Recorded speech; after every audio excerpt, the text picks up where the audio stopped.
Good morning, and welcome again. My name is Reverend Kate Wilkinson, and I'm so glad that you are all here with us this morning. You braved the bicycles to come in this morning. Thank you. Keeping quiet. Now we will count to 12, and we will all keep still. For once on the face of the earth, let's not speak in any language. Let's stop for 1 second and not move our arms so much. It would be an exotic moment without rush, without engines. We would all be together in a sudden strangeness. Fishermen in the cold sea would not harm whales, and the man gathering salt would look at his hurt hands. Those who prepare green wars, wars with gas, wars with fire, victories with no survivors, would put on clean clothes and walk about with their brothers in the shade, doing nothing. What I want should not be confused with total inactivity. Life is what it is about. I want no truck with death. If we were not so single-minded about keeping our lives moving and for once could do nothing, perhaps a huge silence might interrupt this sadness of never understanding ourselves and of threatening ourselves with death. Perhaps the earth can teach us, as when everything seems dead and later proves to be alive. Now I'll count up to 12, and you keep quiet, and I will go. There once was a city called Hubbub, and it was the noisiest city in the world. The streets were noisy, and the market was noisy, and the animals were noisy, and the people were noisy. Of all the noisy people in Hubbub, the noisiest was a young prince named Hullabaloo. Prince Hullabaloo and his friends loved to create a ruckus with pots and pans, whistles, drums, bugles, mountains of trash cans and tin pails tumbling over each other in glorious, ear-shattering crashes. But with all those noises, it was still not loud enough for the prince.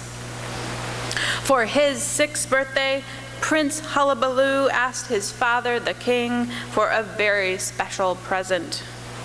For his 6th birthday, he wanted to hear the loudest noise in the world, louder than the loudest noise his father could dream of.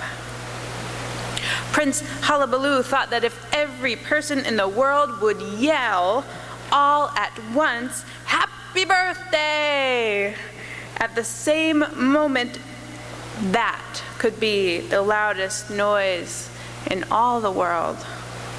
And so the king set out to arrange the colossal sound. The request generated excitement across the globe, and it appeared that the prince was going to get his wish. Everyone would yell, "Happy birthday," all at once, and it would be the loudest moment in time.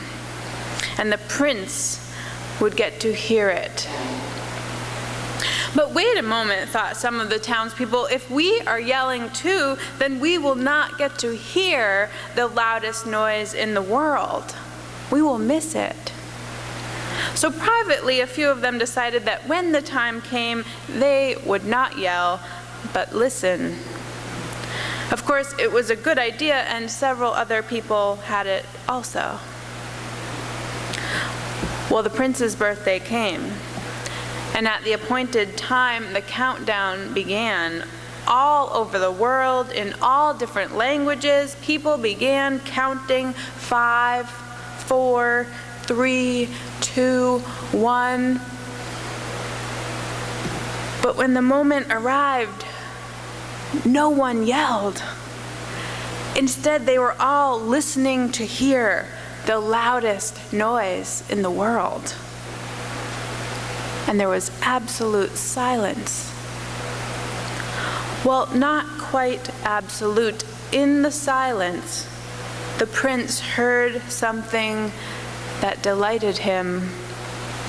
For the first time in his life, he heard the singing of a little bird, the whispering of the wind in the leaves, the ripple of the water in the brook.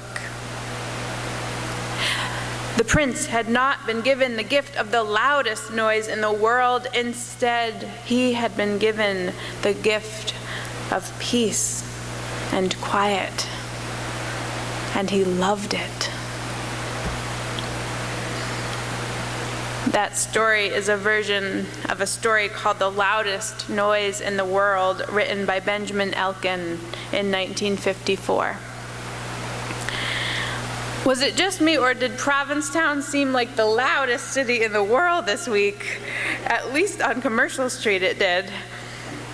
So today, the meeting house is like a little refuge where we can be together in silence for a while, to enjoy the gift which is peace and quiet, to center ourselves. Let go of all the noises outside. Begin to let go of all the thoughts racing through our minds, and they can be loud too in their own way. This hour together is a gift, and it's important to set aside time in our week to be quiet, to be still.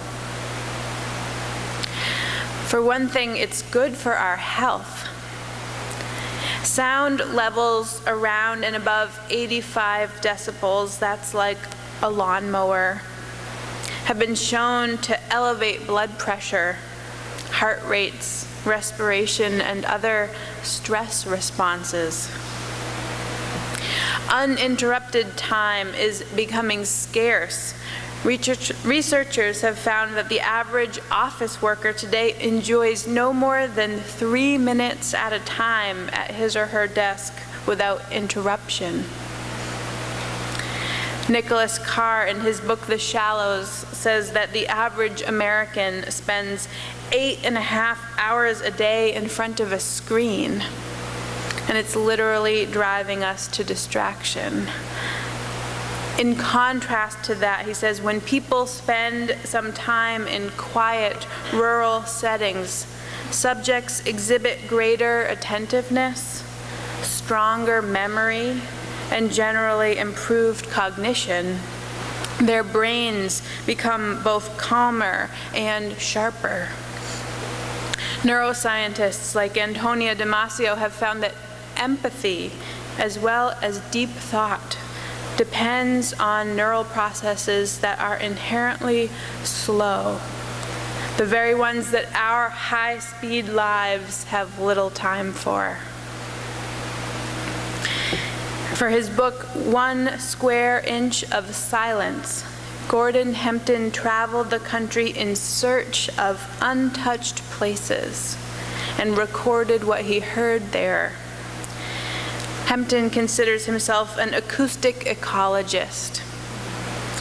He makes a case for the significance of silence. Good things come from a quiet place, he says. Study, prayer, music, transformation, worship, communion. The words peace and quiet are all but synonymous, often spoken in the same breath. A quiet place is the think tank of the soul, the spawning ground of truth and beauty. A quiet place outdoors has no physical borders or limits to perception. One can commonly hear for miles and listen even farther. A quiet place affords sanctuary for the soul, where the difference between right and wrong become more readily apparent. It is a place to feel the love that connects all things, large and small, human and not. A place where the presence of a tree can be heard. A quiet place is a place to open up all your senses and come alive. Here's what a few of the creative greats throughout history have said about silence and solitude. Although I have a regular work schedule, I take time to go for long walks on the beach so that I can listen to what is going on inside my head. If my work isn't going well, I lie down in the middle of a workday and gaze at the ceiling while I listen and visualize what goes on in my imagination. Albert Einstein.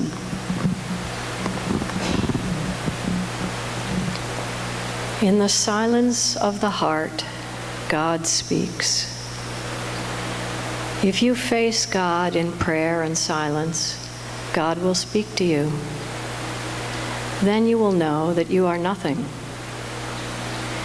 It is only when you realize your nothingness, your emptiness, that God can fill you. Souls of prayer are souls of great silence. Mother Teresa. When I am, as it were, completely myself, entirely alone and of good cheer, say traveling in a carriage or walking after a good meal, or during the night when I cannot sleep. It is on such occasions that my ideas flow best and most abundantly. Wolfgang Amadeus Mozart. How much better is silence? The coffee cup, the table. How much better to sit by myself like the solitary seabird that opens its wings on the stake. Let me sit here forever with bare things, this coffee cup, this knife, this fork, things in themselves, myself being myself. Virginia Woolf.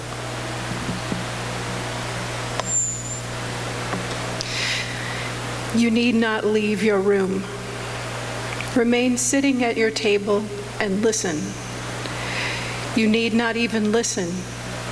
Simply wait. Just learn to become quiet and still and solitary. In the world will freely offer itself to you to be unmasked. It has no choice. It will roll in ecstasy at your feet. Franz Kafka.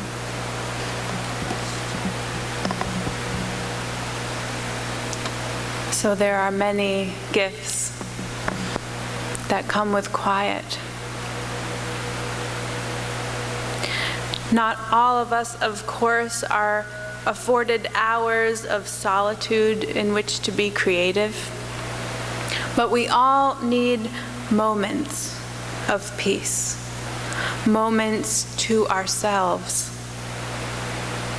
Susanna Wesley, one of the great women of history, had 18 children. You might know about her children more than her. One of her sons, John, founded the Methodist Church and spread Christianity across the western part of America. And another son, Charles, wrote more than 6,000 hymns. But how do you find time alone when you have 18 children? Well, Susanna Wesley's biography offers one idea. It says that every afternoon she would go and sit in her favorite rocker and she would throw her apron over her head for an hour. Her kids knew that mother with apron over her head meant no child bothers mom or you die. So there are ways. I hope you can find some peace without the apron over your head. I hope it comes to you in your garden, or in a comfortable chair on your porch, or in a kayak, or walking around Beach Forest. I hope it comes to you when you are looking at the waves, or waiting for a moonrise in the dark. But on crazy weeks, there's always the apron. When we carve out time for just being, we take up our place in a long lineage of sages who have done likewise. In his poem, Spiritual History, my colleague Mark Bellatini writes, "Let my body remember. Let my hands and feet remember.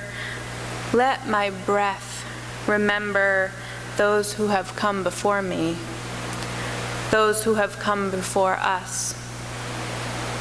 Didn't Muhammad wait quietly in his cave? And didn't Jesus sigh silently by the blue lake? And Guan Yin, didn't she sit in silence thinking about what to do before doing it?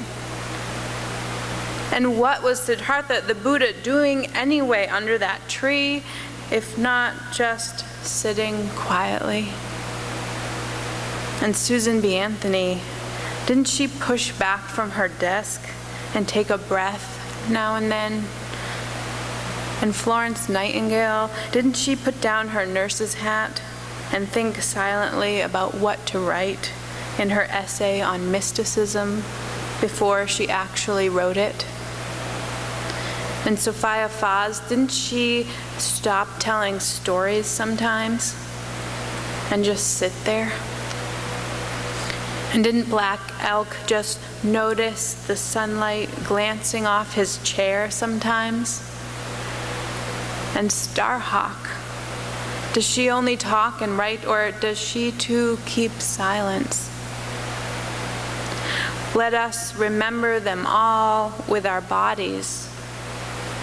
Let us remember them with the silence they too knew. Let's take another moment in silence now.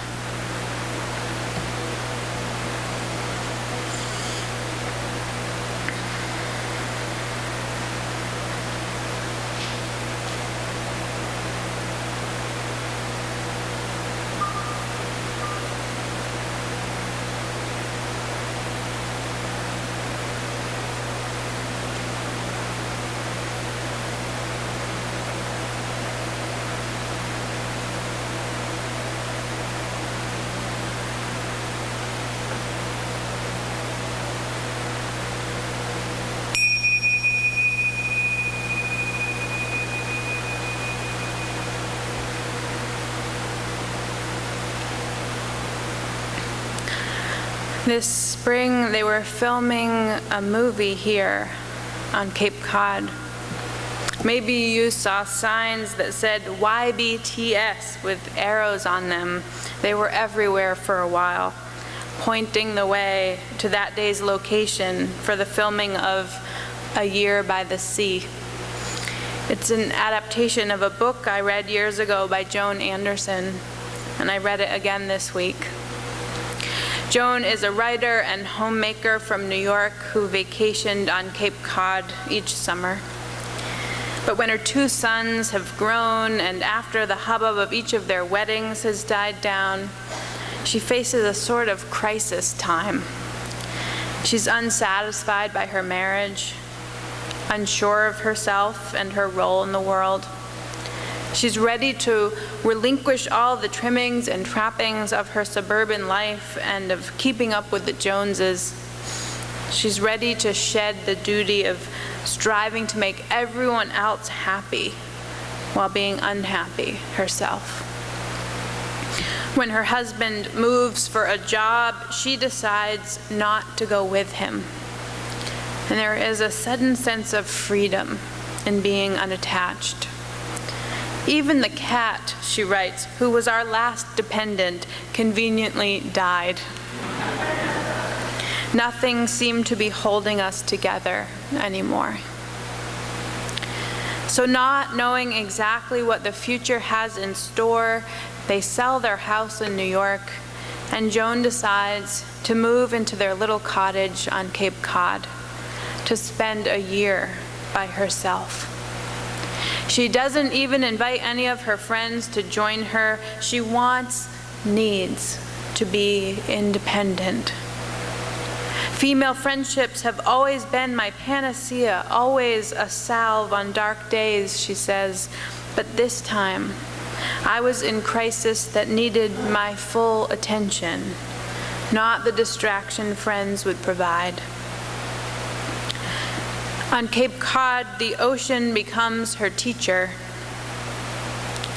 Once in the parking lot of my favorite beach, I slip out of my shoes to feel the moist sand on my feet, and then run to the top of a dune as if to claim my territory. Since I am wholly unprepared for what comes next in my life, I am forced to content myself with that which is before me. I think it was Thomas Merton who said that the easiest way to rid yourself of neuroses is to surround yourself with nature, or more specifically, trees. You can't be neurotic in front of a bunch of trees, he claimed. Nor, I hasten to add, in front of the dunes or sea or humble scrub pine. Standing here at the edge of the world shows me how exaggerated my own emotions seem to be. This strong, silent place interrupts confusion, rage, and depression. And just now, I feel more at home with the landscape than with people. I eventually wander down from the bluff toward the calm surf where the water is not going anywhere, neither coming in nor going out. Ebb tide, I suppose. The sea at a standstill, as am I. Although you may not connect with Joan's exact story, I think we can all relate to that energy that brings her to the beach in search of answers. It's a frantic energy of seeking, a disquieting need for change, a longing for insight and understanding. So often we are chasing answers, when in truth, clarity cannot come until we sit still for a while, wait in stillness while the tide changes. Remaining in the moment is not an easy task when we are wanting, longing, expecting. It takes energy and effort to be still. Joan gets herself into lots of adventures during her year here. She even tries her hand at a part-time job at a local fish market. At one point in the book, Joan asks a local fisherman to bring her out with him to see the seals. She longs to commune with them. He thinks she's crazy. And he explains that when a fisherman goes out, he goes out for a whole day, that he won't be coming back early for her. Fine, she says, a whole day is great. But when he drops her off in the middle of nowhere to commune with seals, while he continues with his work for 8 hours, she begins to doubt herself. She is unsure of her ability to just be for that long. I am a misplaced person, she writes, unceremoniously dumped with a colony of seals on a strange stretch of beach. I'm not ungrateful to be here. God, no, she says. This has got to be the most extraordinary beach in the whole world. And what's more, hardly anyone knows about it. When will I ever learn to accept what is given instead of always yearning for more? My lavish expectations too often tarnish my blessings. My suggestion to you is that you not seek peace, quiet, and solitude 8 hours at a time, but 8 minutes at a time. That is a wonderful place to start. 8 minutes a day that are not scheduled, not interrupted, not full of noise and wants and needs and desires. 8 minutes of just being where you are, noticing what is around you. Maybe you will hear, as if for the first time, the singing of a little bird, the whispering of the wind in the leaves, the ripple of water in the brook, the gift of peace and quiet.